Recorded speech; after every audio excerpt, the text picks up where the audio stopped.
Welcome, Chemistry 1B, Unit 4, Video Example 1. Here we're going to use Henry's law in two different ways. First of all, we're going to calculate a concentration of gas inside a soft drink like Coca-Cola.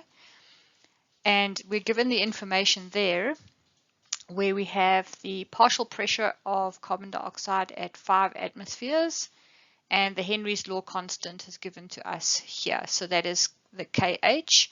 We can simply use the equation that relates concentration and partial pressure for gases dissolved in liquids. It's known as Henry's law, obviously. We can plug in the values and we see that we get a concentration of 0.16 mole per liter for the carbon dioxide.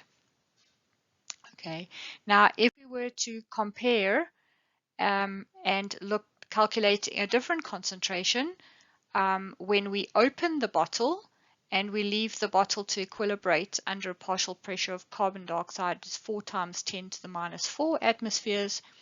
That is simply then for us to use this relationship, which you should recognize. You're familiar with C1V1 equal to C2V2. Okay, we can use a similar form where C1 over P1 is equal to C2 over P2. Remember from your gas laws that pressure and volume are inversely proportional to one another. Okay, so we can then rearrange to give us this equation where we know P2 is now 4 times 10 to the minus 4 atmospheres.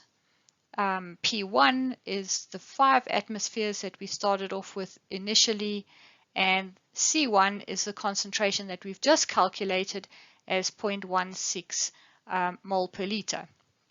Okay, we can then add and plug in the values and deal with the units, and we end up with a final concentration of 1.2 times 10 to the minus 4 mole per liter.